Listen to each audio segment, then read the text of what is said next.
In this episode, we have a corker of a time in Gunnedah, visiting the home of Dorothea McKellar, as well as attending a working dog trial.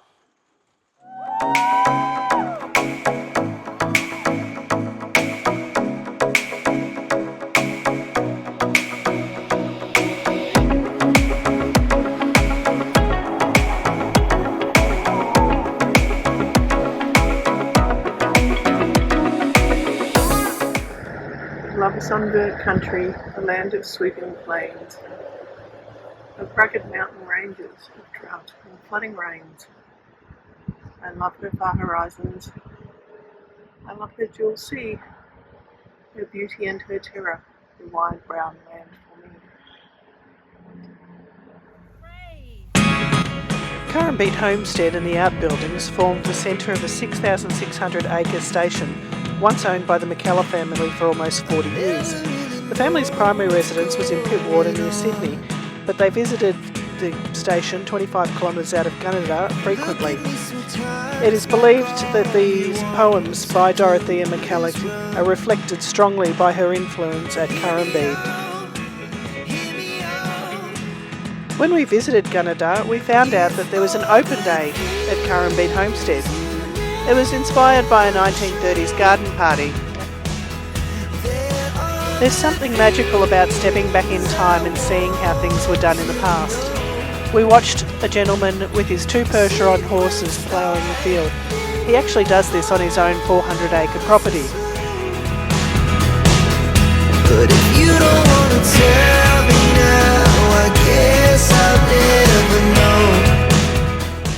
We used to own and ride horses, and it's always fantastic to see the partnership between a good handler and a great pair of horses.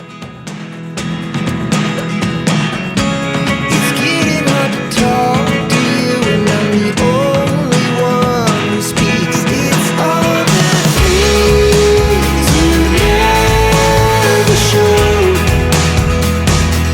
There are the things I want to know. Secrets start in your heart so slow. But if you don't want to tell me now, I guess I'll never know. We also got to have a ride in the sulky behind these 2 cute little Shetland ponies. We talked to the owner, and she said that these little boys had been winners at the Royal Sydney Show.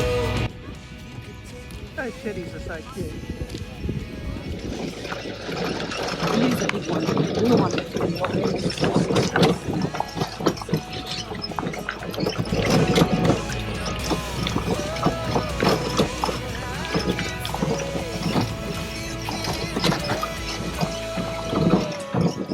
normally got young ones that I've raised in. Yeah, they like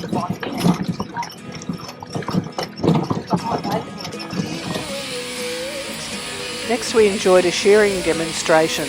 This guy can do 200 sheep in a day. Back-breaking work, and I admire him for it.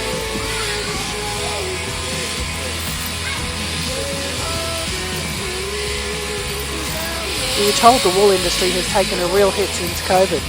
We as Aussies should get behind our own industry and start buying more wool.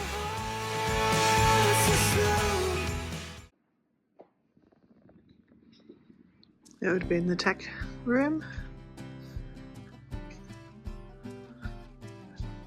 These are the stables through here.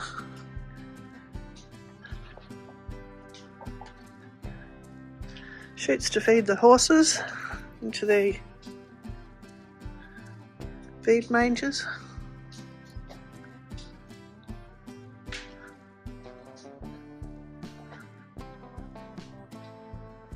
And they would have had gates to go out into the yards on the other side as well. These shiplaps, the board's that thick.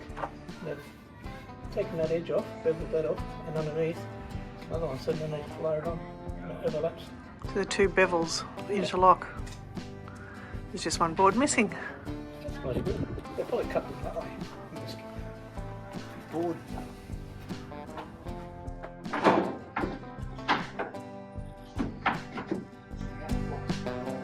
Oh, let me out. Cool.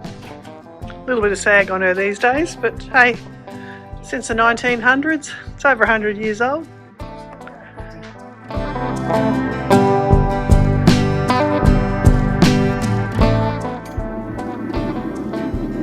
We've watched plenty of blacksmithing in the past, having had our horses regularly hot shod, but watching somebody work as a blacksmith and creating a more artistic piece was really interesting.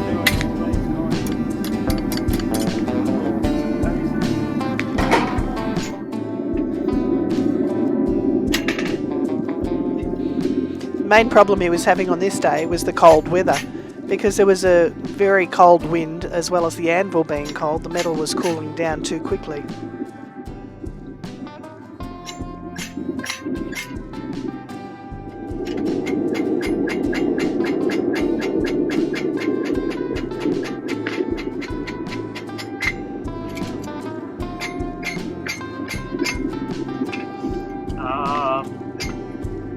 Just play around with it.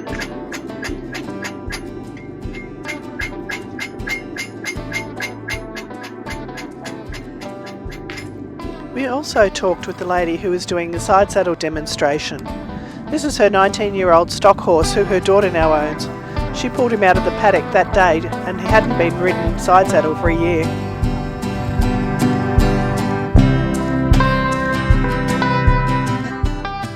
Although most of the homestead wasn't open to the public, there was a historical display put on by the Dorothea McKellar Museum from Gunnedah with lots of information about Dorothea, the homestead, as well as the poetry competitions that now run inspired by her work.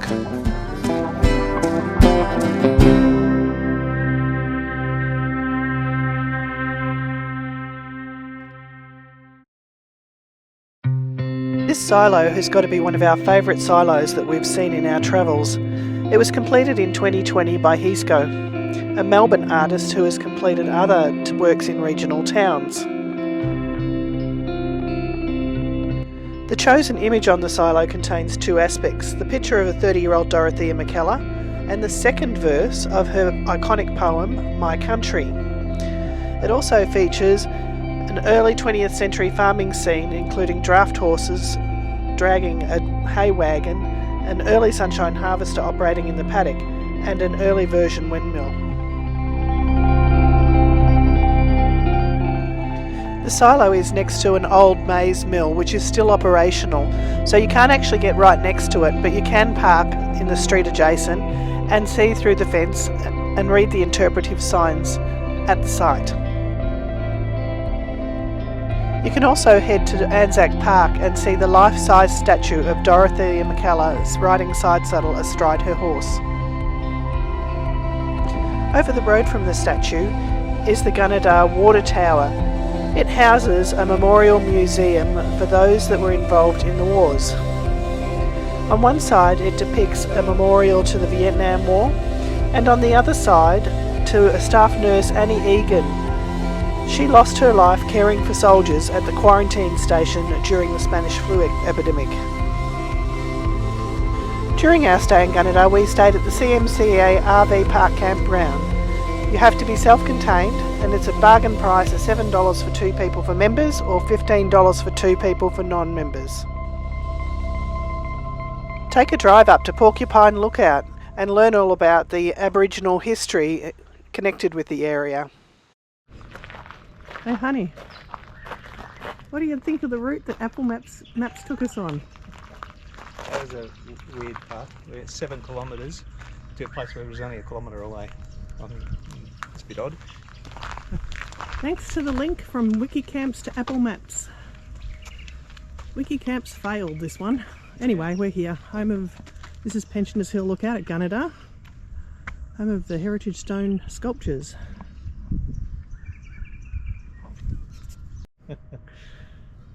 What'd you notice, honey? Oh no. This is Ailsa Eyston Walkway, and there's a picture of Ailsa. There's a picture of Ailsa with her younger sister Circa. I thought that was odd.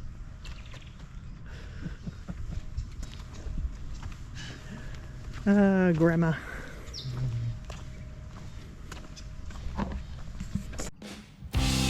Also head over to Pench's Hill. Once a shanty town during the Great Depression, it's now the home to stunning stone sculptures that depict different aspects of Gunneda's cultural and industrial history, from the coal mining labouring underground, to the pioneer women facing the hardships, and to the indigenous history and effects of white settlement. We were talking to some of the members of the local men's shed who were maintaining the playground. It's always good seeing the community spirit that we saw in Gunneda.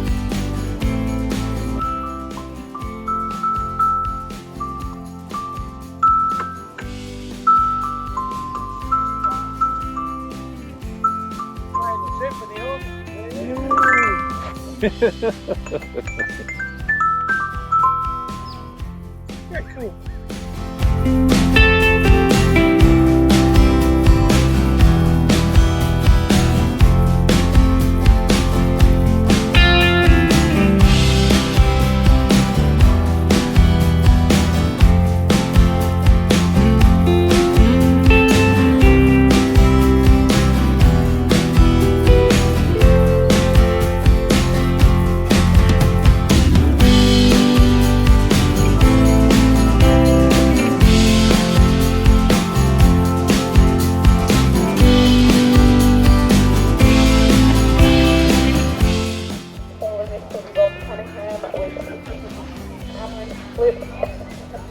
Nothing more Aussie than working dog trials. We were really lucky to encounter the Gunnedah working dog trials while we visited. There were cattle dogs working cows, sheep dogs working sheep, different levels of ability on display. When you take the opportunity to get involved with the chat with people who are there, people who know what's going on, and people who are proud of what they're doing, you learn so much more about the people, their community, and what's involved with farming.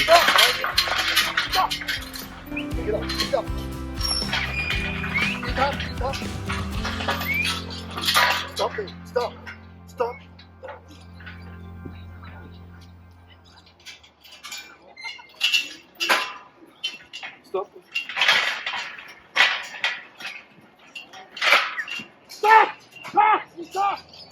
Thanks for watching. Remember to like and subscribe or follow our page and drop us a comment. We always love to know what you're thinking. Enjoy our travels and enjoy your travels too.